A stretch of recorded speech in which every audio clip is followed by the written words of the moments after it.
All right. Thursday practice. Guys seem good, energetic, confident in what they're doing. Felt good. We had a real good week. I think they liked the week of practice we had. Looking forward to the game. Looking forward to go up and compete and play on the road. Good teams got to go win on the road. Very tough challenge. Clemson's a heck of a team, but we're looking forward to the opportunity to go up and compete against them. Questions? Never as simple as one thing, but 2, 3 things that you guys definitely have to do to pull off the upset. Come with that. Come ready to play. Lock into what we do. Don't have self-inflicted wounds. You got to win the battles up front in the lines of scrimmage, the penalty battles, and you got to be able to make big plays. Don't turn the football over. Create turnovers and don't turn it over. And make the plays. And you got to win the one-on-one battles, whether it's down the field, at the line of scrimmage, at linebacker, whatever. Football gets down to an individual team game. And you got to win your battles. Said Everett had a doctor's appointment on Wednesday. He was cleared. He's good. He can play in the game. Is he going to start? He can play in the game. Will Sean start? He can play in the game. As far as the depth is concerned, what's it been like this week to try to work through all the depth you have and pick and choose and try to put guys in certain situations? It's frustrating when you first do it because you got to sit down and it takes all the time. But in the end, you become a better football team for it because you see guys' abilities to expand in other positions and you broaden your horizons when guys come back and you get the more depth. But then you also can broaden your offense because you can change different personnel groupings to get to to other personnel groupings. And, if you got one personnel group and then when you switch people positions, it can become a totally different personnel grouping by how you call the plays and do the things that way. So from that standpoint, it takes time, but at the same time, it can be very developmental and very beneficial to your football team.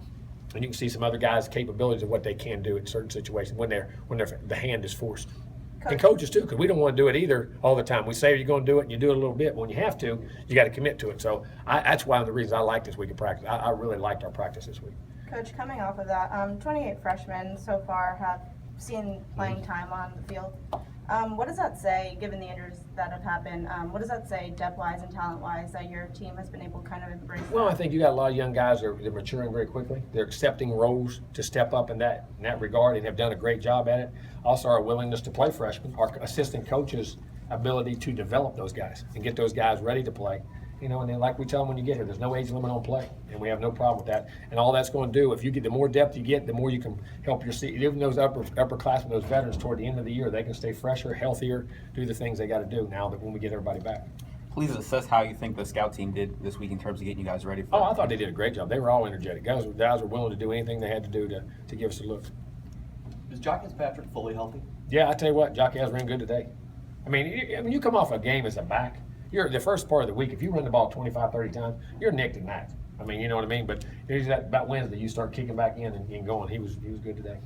You said those younger guys have carved out roles, and now they have a decent amount of experience. Are you comfortable with how they should handle the atmosphere up at Clemson? Yes, I am. And the only way to do it, you got to put them in it. I mean, you can't sit here and there's no other way to go around it. It's going to happen. It happens when you're a freshman or a sophomore if you have never done it. You know what I'm saying? But I like it. I do. I have confidence in it. You see a role particularly for Jock Perez, regardless of Dalvin's health? Oh yeah, no doubt. I mean, you got to. He's earned it, and Vickers too. I mean, those guys have all played good football, so we have to gradually incorporate those guys in and get more reps for them, and also take some pressure off Dalvin. Dalvin practicing every day this week, encouraging for what he can do on Saturday. Yes, I mean, especially the last 2 days, been encouraged. So he'll be available. Yes, oh yes. Terrence Smith pulled up. Yes, no, Terrence. No, he held up all week and had a real good week. How did Niall do today?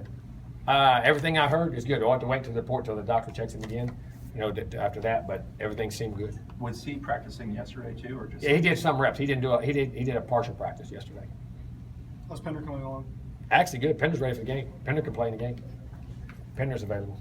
The doctors, I mean, he's okay. They checked his lungs. Everything's good. Getting his wind back. He practiced the last 3 days really hard, and looked good. Surprised? I know you had said that he'd be able to get the weight back pretty quickly, but you're still surprised it's been. That guy's only a few resilient weeks. now. He's a tough son of a gun, boy. He's a tough sucker. I would say yes, but with him, I don't want to say no. I mean, he's got there's some things inside of him now. When you can get a player like that who you weren't maybe expecting. That's great. That's a great lift. I mean, it feels very good for your depth and everything else, and a guy that can make plays. Is he back to what his playing weight was, or he still got? I don't think it's quite there, but it's pretty close. Yeah. I want to say he said he was 100, 200, 201, something like Okay. that. I'm not sure if he was 206 or 204 or something like that before, I think, something like that. Is there a chance of playing on Saturday, or are you? Oh, yeah. holding back? No, there's a chance of play. a chance to play. We'll wait and see. All right, injury report. Featherston's out. Derek Kelly, Marcus Lewis, Cole Minshew. That's it. Our guys are out. And then, of course, the other guys out for the season. Which I guess are Bello Green, Lyons, Marshall, and Whippers. That would be like a game time, depending on when Who's you that? guys- Now. Yeah, we'll have to wait and see how he talked to the doctor afterwards and how he did today. See a guy that, because he's a senior, he knows that they could still start, play significant even though he didn't practice as Oh much. yeah, I mean a lot of those guys. I mean sometimes we'll deliberately hold guys late in the season when they're getting older, more mature. Guys can do that, just take wear and tear off their body, develop some of the younger guys some more reps at times. We'll do that deliberately. But yes, Donald definitely is a guy who can do that. If he has to pass the concussion test, when would that be administered? I'm not sure. Is that today or tomorrow? I mean, we'll clear him. I was going to tell me. We good? Good. Thank y'all. Thank you, Jason. Thanks, Jim.